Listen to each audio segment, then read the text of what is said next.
Please note that the views expressed on this program are those of the individuals who speak them, and not necessarily those of Portsmouth Community Radio, its Board of Trustees, members, volunteers, or underwriters.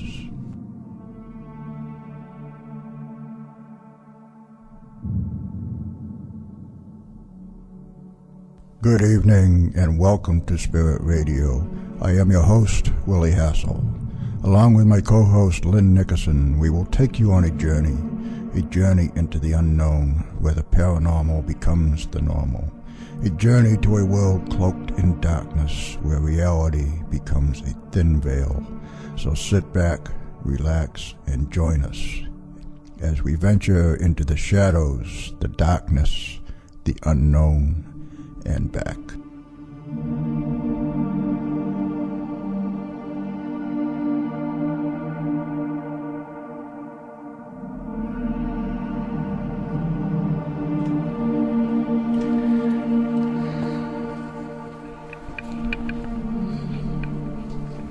Okay, good evening once again, and welcome to Spirit Radio, the paranormal experience.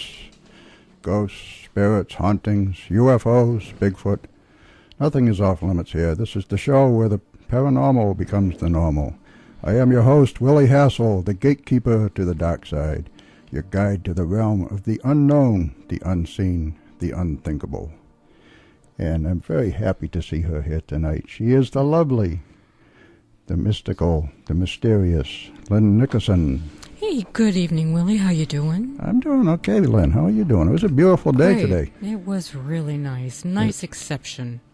Yes, a very nice exception. Like to say the summer has landed, but I don't believe it. We'll see. You don't think this is it yet? Proof is in the pudding. We'll see. I know. Well, hey, this is New England. We got one good day. We probably shouldn't complain, right? We better have a few more good days, better than this. Yeah. All right. So, what do we want to talk about tonight? We have a guest, don't we? Yes, I have so many questions about Infra-Sound and Infra-Sound and ghosts. Its use and what Steve really thinks about it and what its potential is. Well, why don't I go ahead then and introduce our guest? I think you should. Okay, I'll do that. Tonight's guest is the co-founder of Para-Science. He is a member of the Society for Psychical Research and a former cast member of the TV show Most Haunted. He is often referred to as one of the top psychical researchers in the world. Tonight, he is making his second appearance on our show. Please welcome from somewhere on the coast of Wales, our good friend, Steve Parsons. Good evening, Steve. Hi, good evening, both of you. I've got to say from the outset that I don't know whether the gremlins are playing with us a little bit tonight, but Willie, I can hear you okay. Can't hear me? Barely. So you either need to shove up near to the microphone, or yeah, I'm right on it. So it's okay. We'll muddle through. Yeah, we'll get through it. Yeah, it's probably the waves in the Atlantic between us. So. Well, that could be what it is. Yeah, those big ocean waves out there, maybe, or maybe it's the infra waves. I don't know. But, so I saw your Facebook post this afternoon, Steve. Have you got your big coffee pot going there? Yes, I'm all stocked up on caffeine and I'm raring to go. As I said on Facebook earlier today, ghost hunters, we used to late nights, so it's no problem. Well, that's good. We appreciate you staying up in the middle of the night for us. Hey, well, it's kind of good because I get to speak to you from the future, and although please don't ask me for lottery numbers. I was just going to. I can't do the lottery numbers, but I can tell you what the world is like 5 hours ahead of you. So you will at least survive for the next 5 hours. Oh, okay, good. I feel good about that. Good. I'm glad to hear that. The world will last another 5 hours.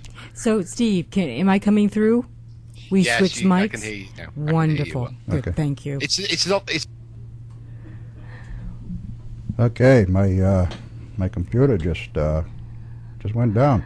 Are you still there, Steve? He is not there. My computer has just gone off completely. So we're going to have to think of something to talk about here for a couple minutes until it reboots itself. All right. So why don't you, if you have some upcoming guests, maybe? I guess we could cover the upcoming guest list. And we could. If other people are still interested in coming on our show with a broken computer. I don't know what this is all about. It just all of a sudden decided it was going to shut down and reboot. Okay. Well, let me see. Saturday, May 17th, we're welcoming back to the show. I'm sorry, that's tonight. On Saturday, May 24th in a week, we're going to have Cal Cooper on. And Cal is a parapsychologist, and he'll be speaking with us from the University of Northampton in England. And Cal is author of Telephone Calls from the Dead and Conversations with Ghosts. And the following Saturday, the 31st of May, Linda Godfrey will be joining us. And she's an author right now of several books, and she's also an investigator of strange creatures. And she will be joining us via Skype.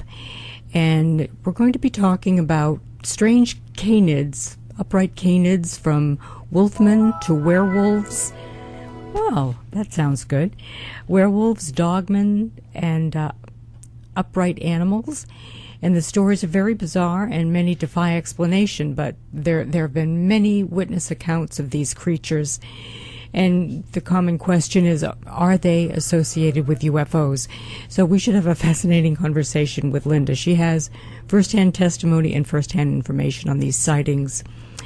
And then on June 7th, we're happy to present Caroline Bodnovich-Genovese from Sedona, Arizona.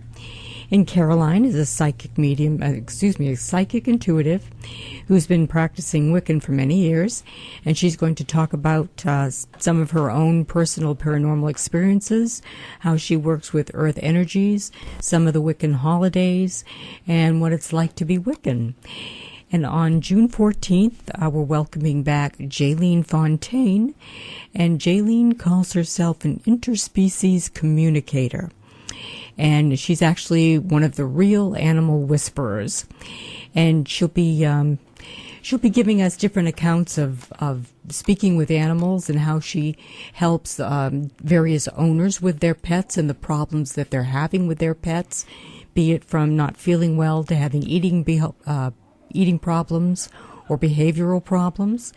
And she'll also have a list of her upcoming appearances in the area. So if you have any problems with your pets, little interference here. If you have any problems with your pets, then you can call in, and Jaylene will be able to communicate with them and answer your questions. So that's about it. How are we doing, Willie? I think we might have Steve back on the line now. Okay. Is Steve there? Hello again. Hello, Steve. Sort of lost you. Sorry about that, Steve. My computer suddenly decided it was time to shut down and reboot. Well, not to worry. It gave me an opportunity to run a Skype test, so okay. I figured it was you that fell off the perch and not me. Yeah, it was. It just said, this seems like a good time to just shut down right in the middle of the show. So, the birdie fell off the perch. I don't know. But you're back now. We're back, and yep, all green, all set to go. All set to go. All right, cool. Last time we talked to you, Steve, you were having some pretty nasty weather over there in Wales. I hope it's gotten better by now. Well, I'm sitting here sporting a rather fetching suntan. Oh, wonderful. But is it an English suntan, or did you get it elsewhere, Steve? No, it's an English it's a Welsh suntan, if I'm honest. Welsh, yeah. We've had 3 glorious days of sunshine, one more to come, and then a week of storms and grey weather. So it's so dismal. So I'll still brown up nicely, but I think next week it'll be down to the effect of rust rather than sun. You had some serious flooding out there. You had some serious flooding out there the last time we spoke. Yes, we've survived the winter and the storms. That was awful. Yeah, we're all enjoying the beach weather now. The way the British celebrate with our weather, we the minute the sun peeks out from the clouds, we all strip off and go out and get sunburned. It's a peculiarity. We all walk around red like lobsters. Well, there's only like 5 days of sunshine in England, right? About that, yes. That's our average summer. I actually saw the sun more when I was in New England last September for the 2 weeks than I saw for the whole of 2013. So, wow, that's a shame. I am exaggerating slightly. yeah. Well, we know that. Well, speaking of September, I was going to ask you at some point, so I might as well ask you now. Are you coming over this way again this year? Or? Yes. I'm back over for Spirit Quest in September again. Excellent. Good. Flights are all booked, and I'm looking forward to coming back to New England. New England. And we're looking forward to seeing you again. Yes, definitely. Yeah, that'd be good fun. Renew old acquaintances and learn more about the art of ghost hunting. Yeah, you want to learn a little bit about ghost hunting, do you? Okay. Well, that's why I'm coming over. Hopefully, I'll learn something this time. Talk to the experts over here. Yeah. Maybe Ron will teach you something. Huh? Well, Ron keeps promising to educate me, so I'm giving him a second shot this year. Okay. All right. So how is your research on Infra-Sound coming, Steve? We'd love to talk to you about that. Well, it's progressing really well. I think we better. I think Infra-Sound is one of those subjects that people think that they know about or have read something about. It has an awful lot of mystique attached to it. A great deal of legend and rumor has grown up around Infra-Sound. So I think possibly it might be best if I start with at the beginning, sort of a 101 as to why we're even what it is and why we're interested in it. What it is simple. It's just plain straightforward sound. It's called infrasound because it has a frequency that's very low. I'm sure everybody's familiar with a dog whistle or the fact that bats use very, very high-pitched sounds that we can't hear. Infrasound is the opposite end of the spectrum. It's so low in frequency that we can't hear it normally. It's inaudible. So it is just simply sound. But it was suggested way back in the 1970s by a Canadian scientist who was interested in studying why people and some animals seemingly get a sense of foreboding ahead of earthquakes and other natural disasters. And he suggested that possibly these low-frequency sound waves that can sometimes be a precursor to natural weather and seismic phenomena might be being picked up and sensed and causing these effects. And he basically left it at that. Then into the 1990s, a British psychical researcher and engineer by the name of Vic Tandy remade the link and developed it further using the work of military scientists from NASA and from Europe who were looking at the effects of the engine vibrations from military aircraft, from space program launches, and the effects that they were having on the crews, on the astronauts, on the drivers of military vehicles, that have these large guns mounted on them. And what they notice is that there are some performance effects, but there are also some psychophysiological effects, a sense of anxiety, a sense of fear, a raising of the pulse, and other effects that were quite similar to what people report when they have a ghost experience.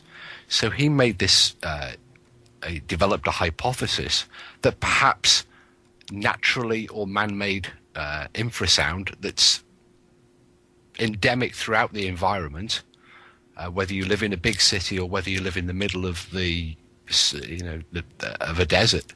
It's still present because it has natural and man-made sources. And he suggested that this might be a cause for some people's paranormal experiences. And he did some tests, he did some research, he did some experiments, and he concluded that yes, there was very much a case for infrasound, and further that there was very much a case for one particular range of frequencies, a range of frequencies close to around about 19 hertz, so just a little below what we can normally hear. And when he found those within the environment, he was able to make a suggested link between those frequencies and people's paranormal experiences. So that was the state of the play where I picked up the ball about 7 years ago. About 7 years you've been studying this now?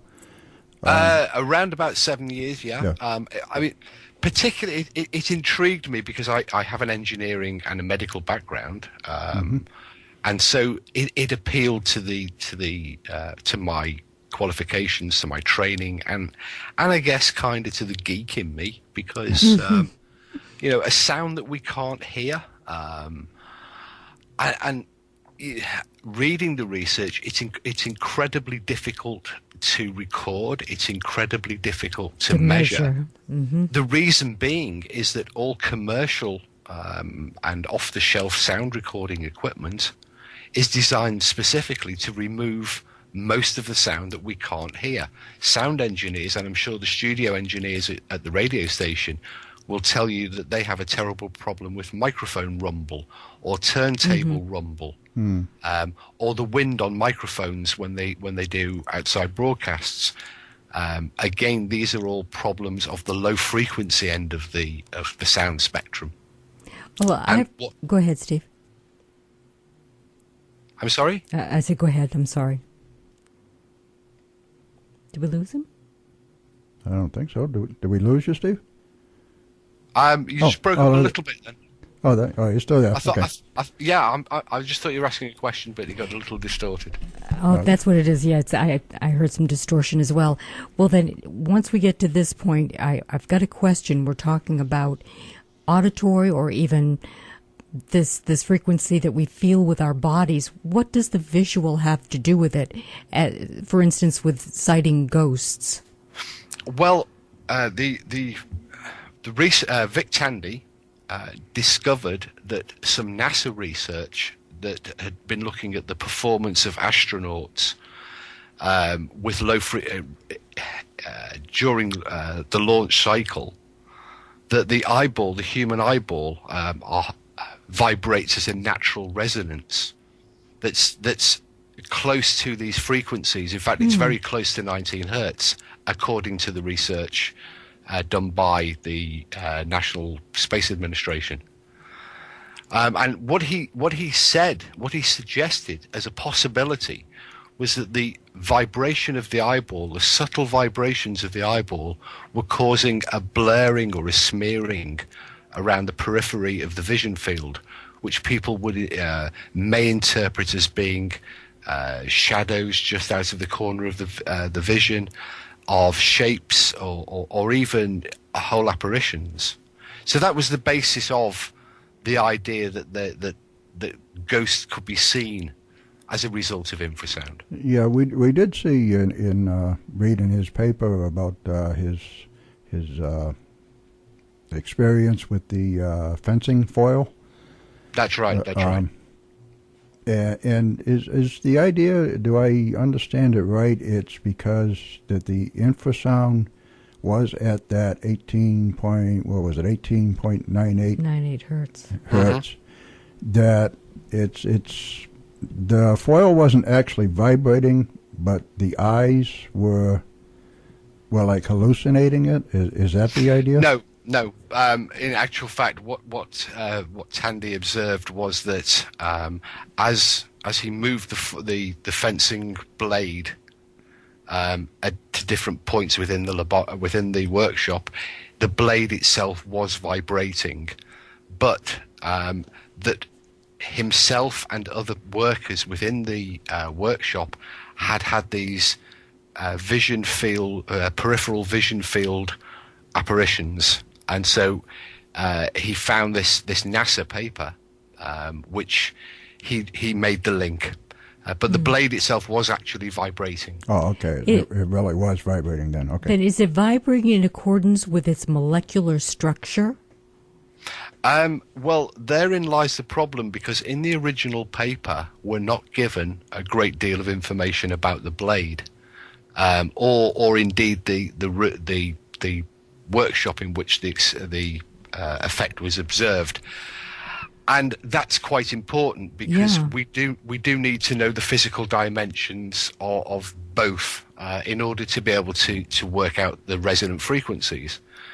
Now, that was the first alarm bell that went off for me when I read the paper, many years ago, and was, I guess, one of the spurs towards making me want to test the idea, because it didn't seem right. It didn't seem... That's right.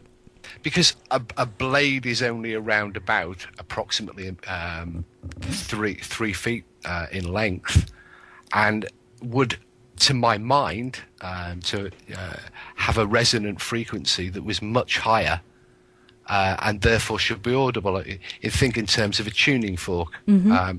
If something was able to make that blade vibrate, then because of its short length, then it should be a higher frequency. So that was the first spur to me to start doing the physical experiments, but also I was intrigued by the experiences that people had, because they were, similar to the reports that I had come across as a ghost investigator.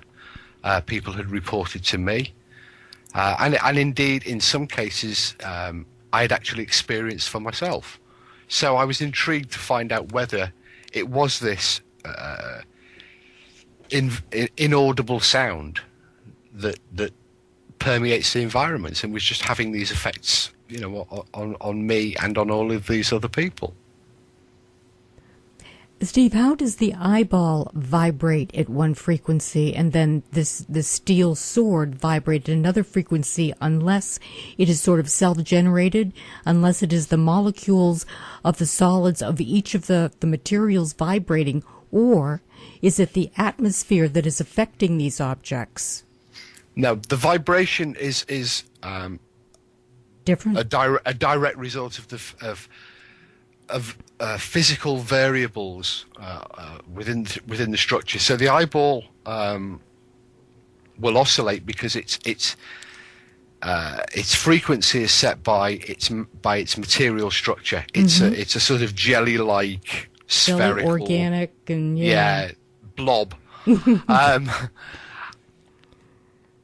But it has an internal pressure. Produced by the fluid inside the eyeball, which of course holds its shape. The metal object is long, it's thin, it has more mass, it has a different set of dimensions. But it's perfectly possible that not just down to the fundamental frequency, but due to harmonic frequencies, a particular frequency, say 19, the harmonic of which would be double that would be 38, etc. Keep doubling it up. So they could vibrate because of a 19 hertz, for example, but their resonant frequencies could be different. One could be on a harmonic frequency, but the fundamental frequency, the base frequency, would be 19 hertz. But one could be oscillating at 38 hertz, and one could be oscillating at 2 or 4 or 6 or 8 times that frequency. Then what is generating the frequency of, say, like the 19 hertz so that you can have some sort of psychic phenomena happen?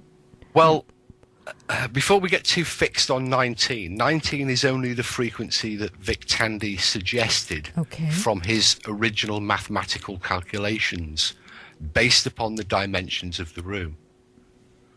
They weren't based upon the dimensions of the blade. The cause he suggested, and it's a well-documented cause, it's well understood by air conditioning engineers and ventilation plant engineers was a 1 meter, 3 foot diameter fan that had recently been installed in the workshop.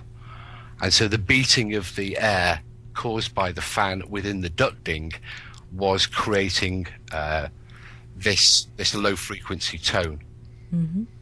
That's a phenomenon that is well understood, and there are many, many buildings where rectification work has had to be carried out, or indeed nowadays they design the ducting in order to prevent this problem arising. Okay.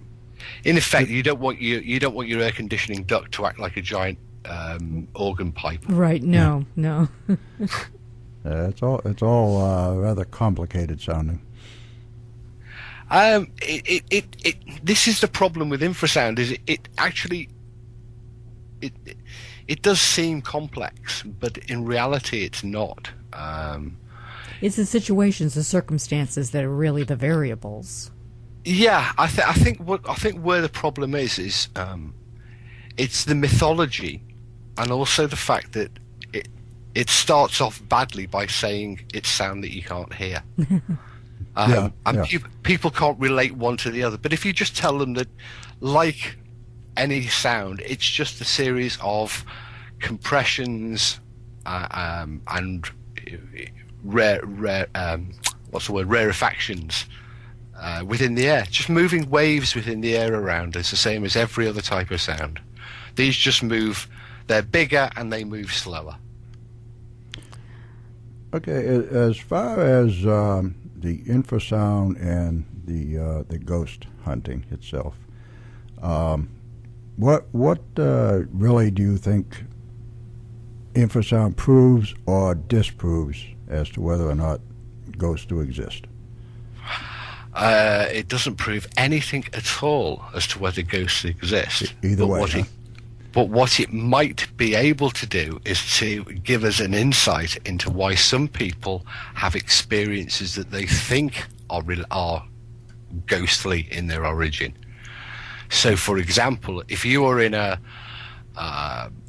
old lighthouse down on the coast and it's a quiet, calm night, there's no wind, there's no noises from within the lighthouse, the rest of your group are sitting quietly, and you don't feel, all of a sudden you don't feel right. All of a sudden you feel that there's something with you. You feel anxious, you feel nervous.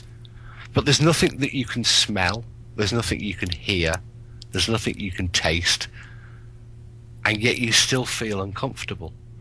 And these, I notice these symptoms are all pretty much the same as in places where you have high electromagnetic fields. Actually, they are distinctly different. And when people describe their experiences and their sensations, because of the differences, it is possible to, if you like, point a finger toward infrasound or an electromagnetic exposure. But in essence, because of these hidden effects, regardless of whether it's an electromagnetic influence or an infrasonic influence, or indeed one of the other now types of environmental influence that we're beginning to start to get to grips with. For example, ultrasound is now becoming researched. We hope to be able to, given time, remove some of the false paranormal experiences in order for us to be able to study in more depth ones that as yet we can't understand. Okay.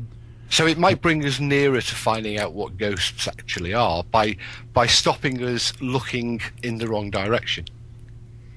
Okay, all right, I'll buy that. We are at the bottom of the hour, Steve. So we're going to have to take a little break here for a couple minutes, and we'll be back in just a couple.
And after all, we're only ordinary men.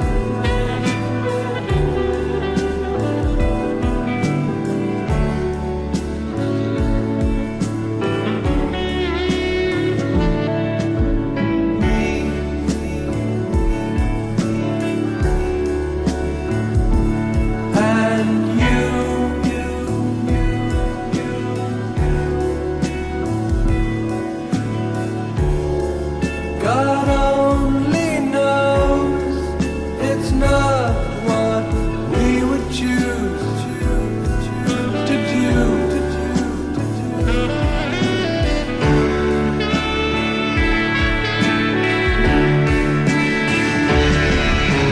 Forward we cry from the rear and the front rank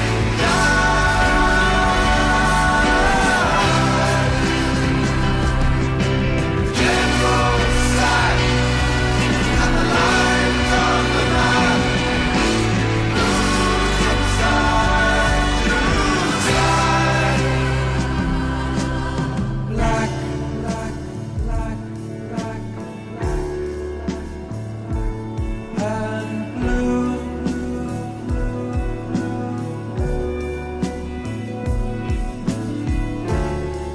And who knows which is which, and who is who.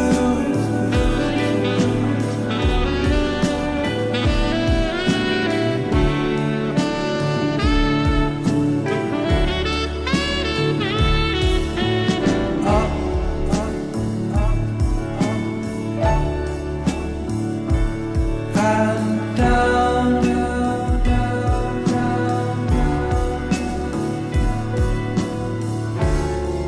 And in the end, it's only round and round, round, round and round.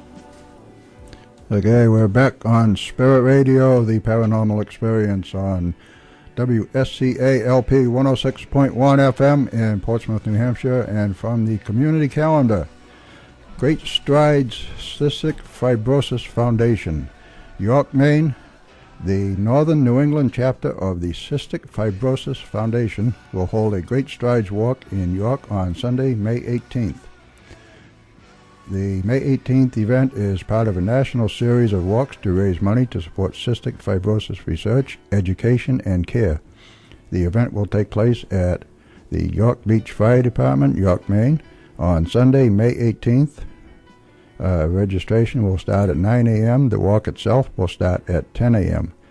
The family-friendly route meanders through the York Beach area. You can register in advance at fightcf.cff.org. And for more information, you can also call 800-757-0203. And we've already done the upcoming guests, so we have Steve Parsons on the line all the way from Wales, over on the other side of the pond. Welcome. Welcome back, Steve. Welcome back, Steve. Good to be back. In fact, I was sitting at the beach today looking out from our side of the Atlantic thinking the last time I sat on a beach, I was on your side of the Atlantic looking back this way thinking... Looking east. Literally shore to shore. That's funny. I was sitting on the beach on this side looking over towards you thinking, well, we're going to have Steve on tonight. I wonder if he's looking back. Slightly north because we're at a higher latitude than you. We're at 53 north. So he was looking northeast. We're in polar bear country. Polar bear country, yeah. Sometimes I think we are too. Well, we were talking about Infra-Sound with Steve. That's right. And I had an experience. I experienced a couple of earthquakes out in California, but there was one in particular that stands out in my mind. And this was, I was working in Westwood, which is part of L.A., on the 11th floor in an office building. And I'm sitting there typing along with my other secretarial assistant. All of a sudden, this wave of nausea washed over me. I stopped typing. I looked up and I said to her, I said, Karen, I'm getting really nauseated. And she goes, I am too. The minute those words were out, there were wooden coat hangers on the doors, and they started swinging furiously. We both stood up from our seats, looked out the windows, and then the buildings began swaying. So we sensed that at a real subliminal level, but our bodies were feeling it. So I know that there's such a thing as this infrasound. What I'm curious about is how are there visual sightings, especially with ghosts or what appear to be diaphanous forms, where infrasound is involved?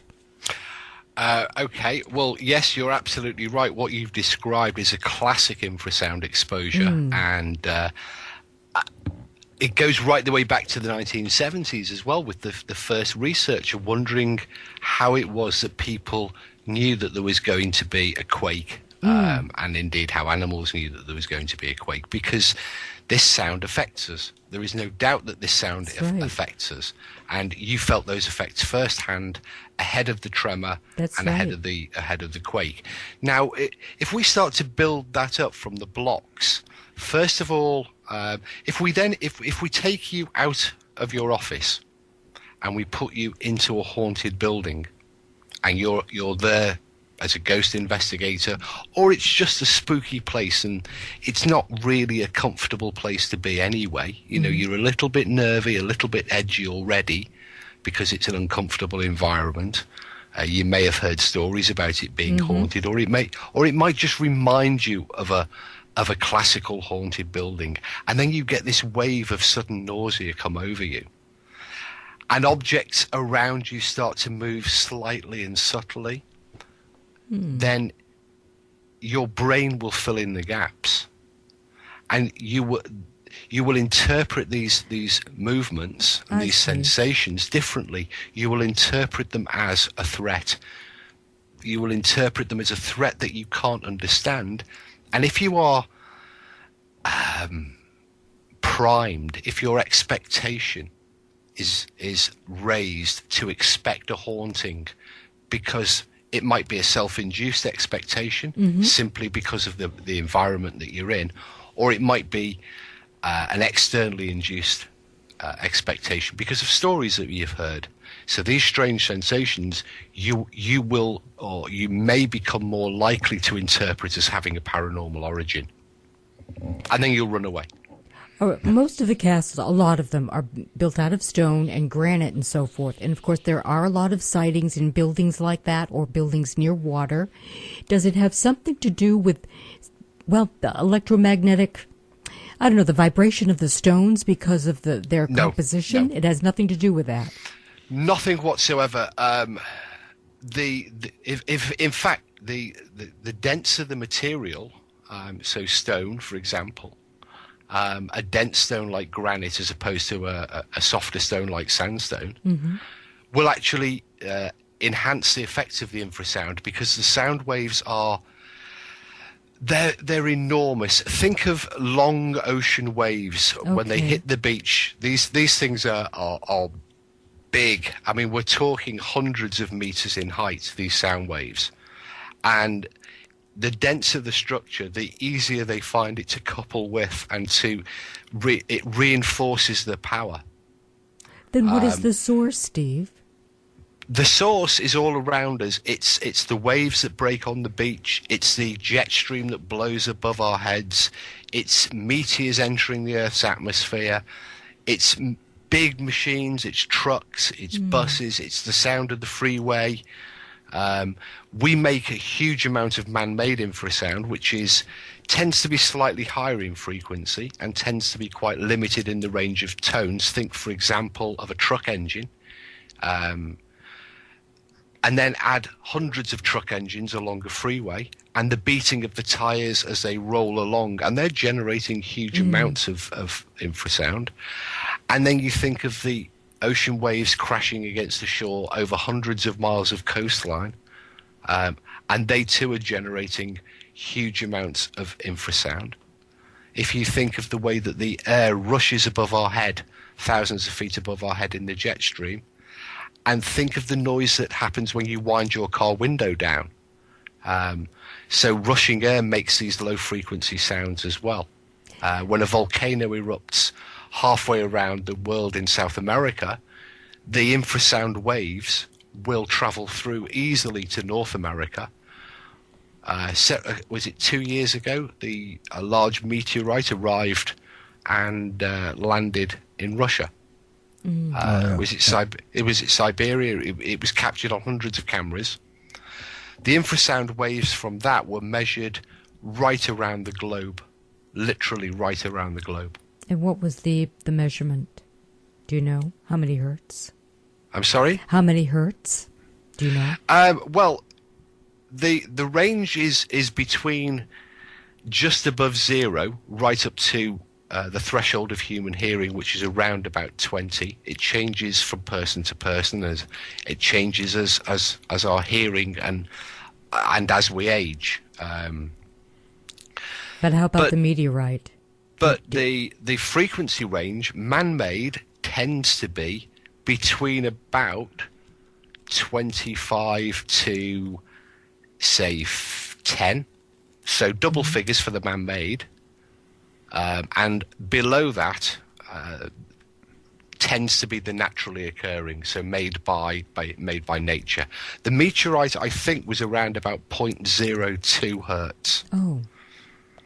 Well, then how come the ghost experiences are so isolated if there is infrasound around us all the time? Well, that's the thing. As it says, as my research has led to a better understanding, it's infrasound on its own. These sensations it creates. If you're at home in a safe, comfortable environment that you know isn't haunted, and you've evolved with this infrasound, and it doesn't affect everybody. The research suggests that only around about 1/3 of people are affected by it in any way at all. The rest of us just seem to ignore it. Our bodies ignore it, and our psychology ignores it. Okay, I get the picture. But if we take you out of your comfort zone and into somewhere on a ghost hunt or into a spooky building, and then you get one or two people get these strange sensations and start to say, "Hi, I don't feel too good. I feel that there's something watching me." You then have a sort of domino effect kick in. A chain reaction takes place because somebody has said that they're scared and anxious and frightened. So that makes the next person more likely to be scared and anxious and frightened. So on its own, infrasound is merely the trigger to start the event. So it's partly just the power of suggestion. It comes down to a combination of suggestion, of expectation, of belief, of this physical trigger, and then how it's interpreted by the person who's experiencing it. Yeah. Whether they're one of the 1/3 of the population who can experience it, and then what happens after that, because do they then shout and run away and scream because then everybody else will get jumpy and run away, or more likely to run away and scream. So you have this, it's just one link in a chain of events that takes place. Okay. Well, I believe we've got an email Yes, we do have an email question from one of our regular listeners, Dave, down in Daytona Beach, Florida. It's a little bit off the topic here, I believe, but Dave wants to know, do you believe in ley lines? And, do I believe in ley lines? And is Stonehenge on one of them? Well, the ley line theory was actually first suggested back in the 1920s by a British, I guess, I can't remember whether he was an archaeologist or a folklorist, and he wrote a book called The Old Straight Track, and what he actually suggested was quite benign. He suggested that pre the existence of roads and sort of mass transport, people still needed to get from place to place. The population still needed to move, and in order to do that, it needed to navigate. And logically, it seemed to him that they would navigate from point to point in straight lines. So they would go from one prominent landmark, the top of a hill, to another prominent landmark, a lake, to the next prominent landmark, a lone tree on a ridge. And he called these ley lines from an old word that means clearing, because as people move through the landscape, they create pathways.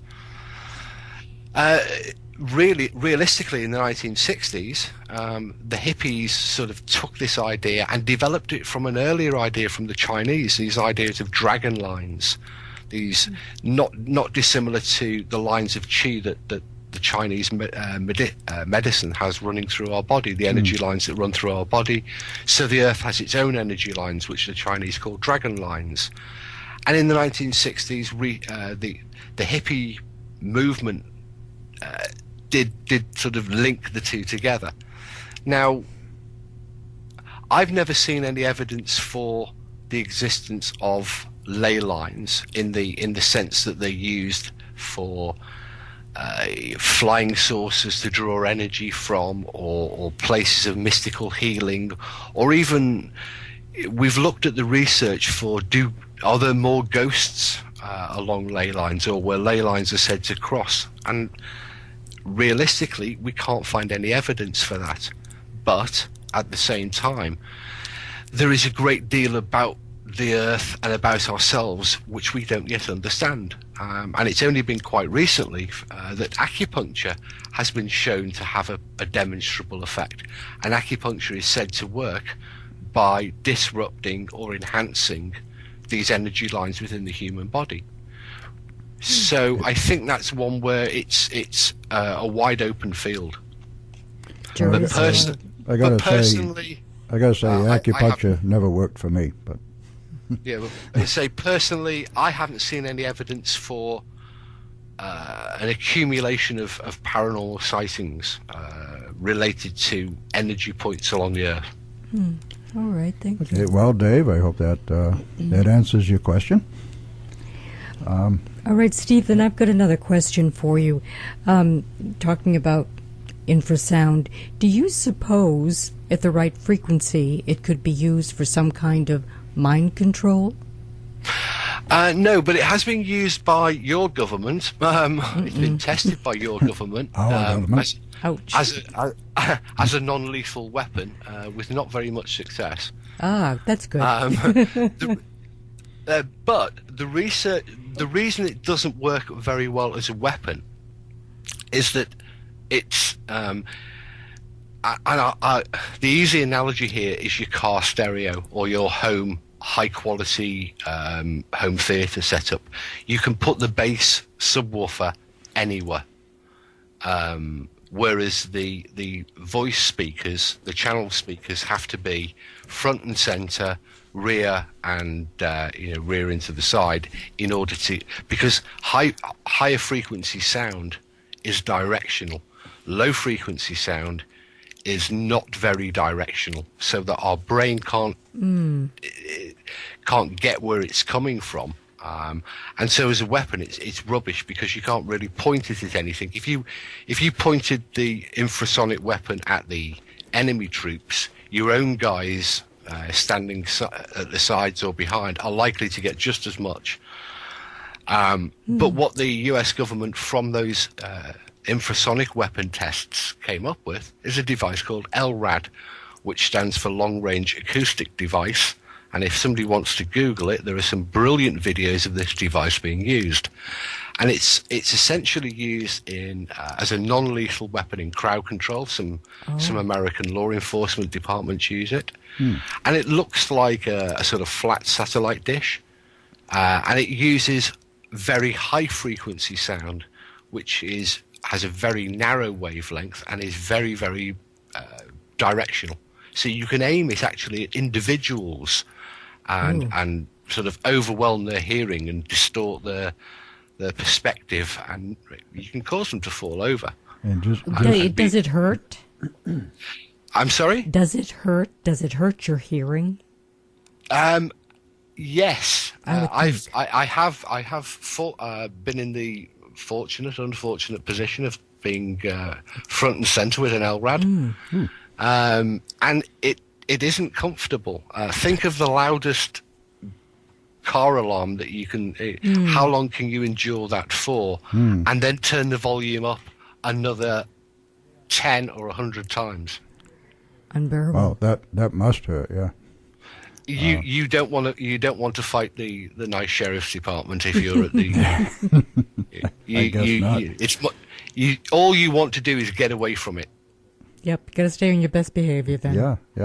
I imagine that would work for crowd control. Yeah. But if anybody wants to Google LRAD, that's LRAD, long range acoustic device, you'll see some great videos on YouTube of it being used. Well, thank you. That's interesting. You know what? We only have 1 minute left, Steve. Great. That's gone quick. It certainly has. That was a fast hour, yes. Have you managed to put this into a book yet, Steve? Do you have one coming out, did you say? There is a book, yes. I'll try and... myself and Cal Cooper, who's I think on an upcoming show, we're currently drawing together a lot of research onto sound and the paranormal into a book entitled Paracoustics, or Paranormal Acoustics, which we hope will come out, I guess, early next year.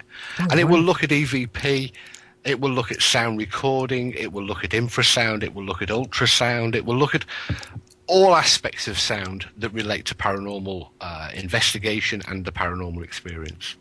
All right. Next year, that's great. We look forward to seeing that. Yes, we do look forward to seeing that. And I don't know if you heard... that was when my computer was down, but Cal is going to be on next week. Yes, I knew he was an upcoming guest. I wasn't sure of the date. Yeah, next week. So we're just about at the end there, Steve. You got anything you want to plug? Give out your website? Well, I do actually have a website now. People, apart from the Para-Science one, which is www.parascience.org.uk, I've been told, in no uncertain terms, that I need to have my own website by a fellow New Englander.